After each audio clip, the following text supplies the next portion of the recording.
Assalamualaikum warahmatullahi wabarakatuh. Bertemu lagi di video pembelajaran bersama saya, Olivia Anissa Tiffany. Di video kali ini kita akan melanjutkan materi kita tentang program linier. Kita mulai bahas ke masalah kontekstual pada program linier.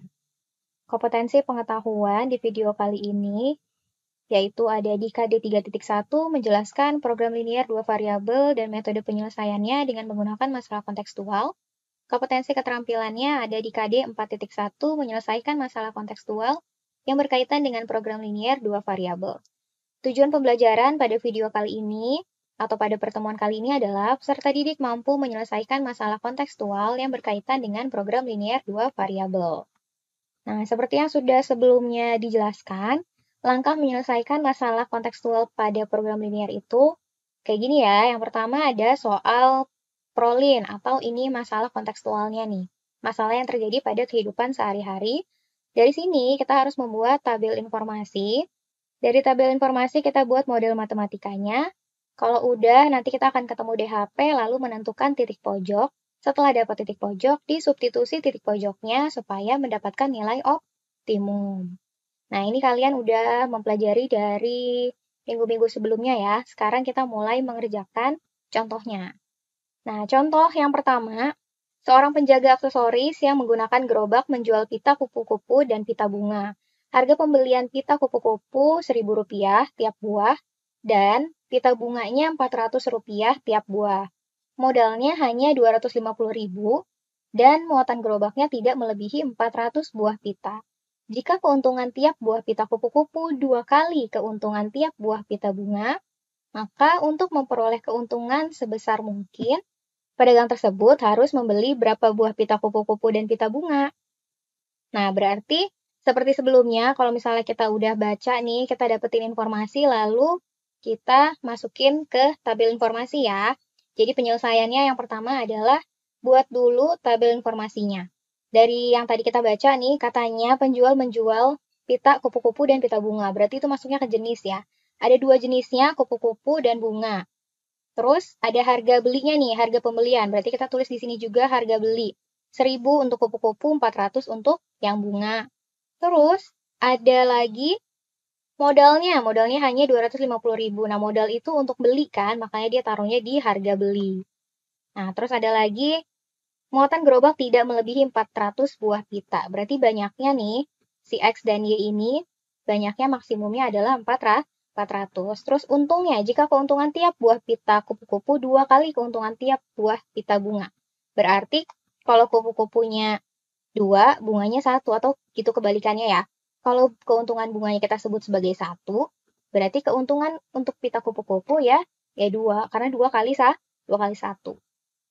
Dari sini, kalian tentukan lagi model matematikanya atau model matematisnya. Yang pertama adalah kalian tentukan mana yang fungsi objektif.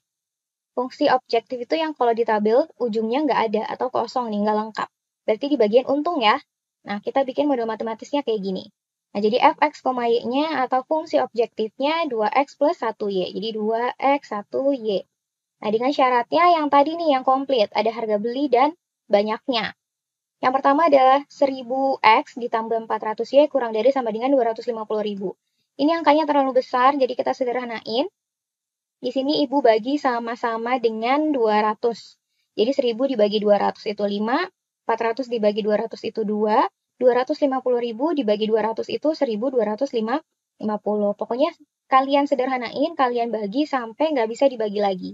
Ini kayak punya ibu yang ini udah nggak bisa dibagi lagi. Nah, lagi yang lanjutnya lagi nih. X plus Y kurang dari sama dengan 400. Nah, tanda kurang dari ini udah tahu ya dari mana? Karena dari yang pertama dari ini nih. Keuntungannya kita maunya maksimum. Berarti kalau untuk urusan maksimum, persoalan maksimum, tanda syaratnya selalu kurang dari. Atau tadi juga ada kata-kata di sini nih.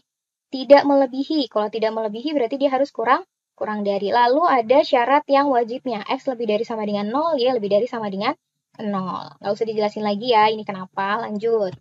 Kalau udah, berarti kita tentukan dulu titik potong untuk menggambar garisnya atau grafiknya. Yang pertama ada 5x plus 2y sama dengan 1.250. Berarti kita cari x, y-nya nih.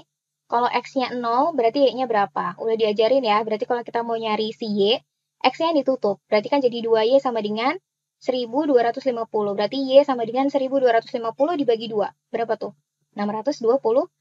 Berarti kita punya yang pertama titik potongnya 0,625. Sekarang kalau misalnya Y-nya 0, berarti gantian. Y-nya yang dicoret, berarti 5X sama dengan 1250. Hasilnya dapat 250. Dari sini kita dapat titik potongnya 0,625 sama 250,0. Nah, dari sini kalau udah, sekarang kita tentuin dia arsirnya mau ke kiri atau ke kanan atau ke atas atau ke bawah gitu ya. Tadi tandanya itu kurang dari sama dengan, terus Ibu biasanya pakai yang acuan. Karena dua-duanya positif, Ibu pilih yang X-nya positif, tinggal dilihat, oh X-nya positif, terus tandanya kurang dari, berarti arahnya ke sebelah kiri. Jadi nanti kita arsir dari garis itu ke kiri ya. Sekarang kita lanjut ke persamaan yang kedua. X plus Y sama dengan 400. Berarti sama kayak tadi juga kita cari X dan Y-nya. Kalau misalnya X-nya 0, Y-nya berapa? Kalau ini gampang ya, tinggal ditutup langsung ketemu 400. Begitu juga yang Y-nya 0, berarti X-nya juga 400. Jadi titik potong yang pertama itu adalah 0,400, yang kedua adalah 400,0. Kalau udah, berarti kayak tadi lagi, lihat lagi tanda pertidaksamaannya. Tandanya masih kurang dari, X-nya masih positif, berarti masih pakai acuan yang sama, yaitu arahnya ke sebelah kiri. Kalau udah, kalian gambar. Cara gambarnya udah diajarin dari pertemuan-pertemuan sebelumnya ya. Jadi kita udah ketemu nih, yang pertama kan ada 625 sama 250 nih. X-nya 250, Y-nya 625. Tuh 250, 625 dibikin garisnya, lalu arsir ke sebelah kiri. Begitu juga yang ini, yang kedua. 400 sama 400, terus kita garis, arahnya juga ke sebelah kiri. X lebih dari sama dengan 0, Y lebih dari sama dengan 0, udah nggak perlu ditulis. Boleh ditulis, boleh enggak sebenarnya. Tapi di pertemuan kali ini nggak usah ditulis. Yang penting nanti kalian bikin daerah penyelesaiannya nggak bocor ke samping dan ke bawah ya. Jadi kita fokus di kuadran 1.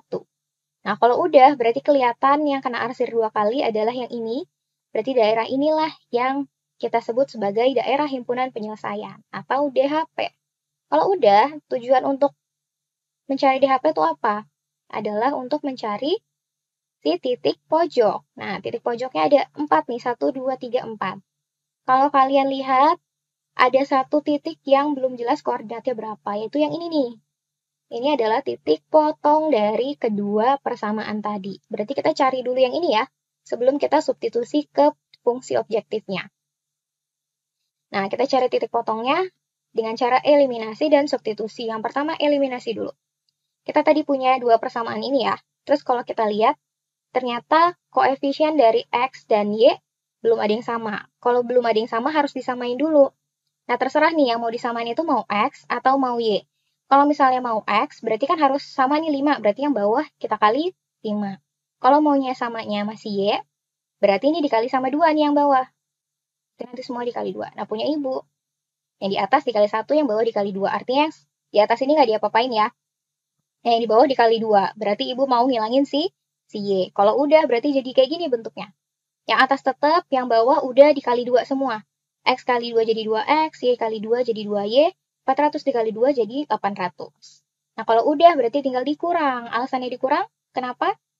Karena tandanya sama, sama-sama positif. Oke, tinggal kita kurang. Berarti 5X dikurang 2X jadi 3X. 1250 dikurang 800 jadinya 450. Berarti X sama dengan 450 dibagi 3. Berarti X sama dengan 150. Kalau udah dapat nilai X-nya, tinggal kita substitusi. Substitusinya terserah mau ke persamaan 1 atau mau ke persamaan 2. Bebas, tapi pilih yang paling gampang. Kebetulan ini kelihatan jelas yang paling gampang adalah persamaan yang kedua. Jadi ini disubstitusinya ke persamaan yang kedua ya. Nah, X sama dengan 150. Dimasukin ke X plus Y sama dengan 400. Nih, X-nya ganti jadi 150. 150 plus Y sama dengan 400. Berarti 150-nya pindah ya. Jadi tadinya positif jadi negatif. Y sama dengan 400 dikurang 150. Jadi Y sama dengan 250.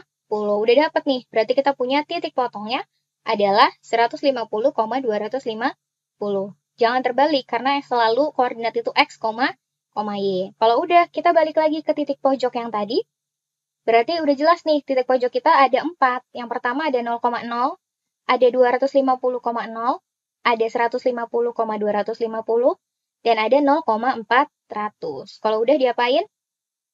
Disubstitusi ke fungsi objektif atau ke fx, y. Tadi fx, y kita itu 2x plus 1y. Nah, satunya nggak Ibu tulis di sini ya. Jadi 2x plus y aja. Nah, berarti semua titik-titik ini kita substitusi. Nah, tinggal substitusi, tinggal ganti ya, x-nya jadi 0, y-nya jadi 0. Dapat nih hasilnya sama dengan 0. Untuk titik pojok yang kedua hasilnya 500, untuk yang ketiga hasilnya 550, untuk yang keempat hasilnya 400.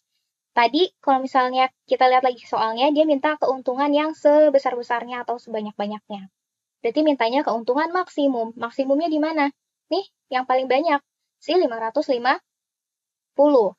Tapi yang diminta bukan keuntungannya berapa, tapi yang diminta itu banyaknya si pita kupu-kupu atau pita bunga. Banyaknya tuh berapa? Berarti gini ya, keuntungan maksimumnya 550. Pada saat kapan? Diperoleh saat X-nya 150 dan Y-nya sama dengan 250.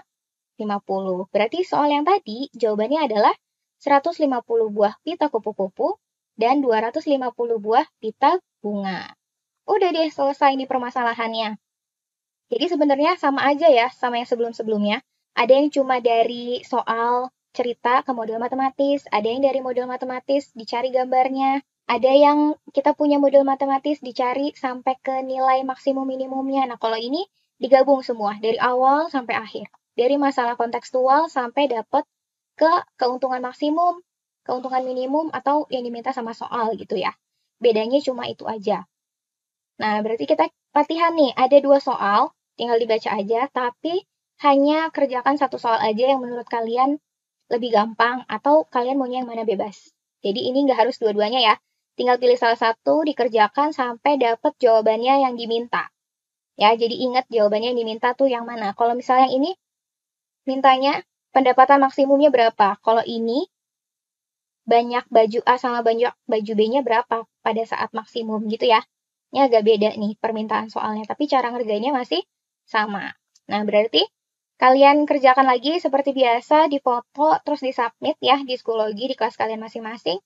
Kalau misalnya ada yang mau ditanyakan, silakan bertanya melalui grup kelas kita. Berarti Ibu tutup video kali ini ya. Wassalamualaikum warahmatullahi wabarakatuh.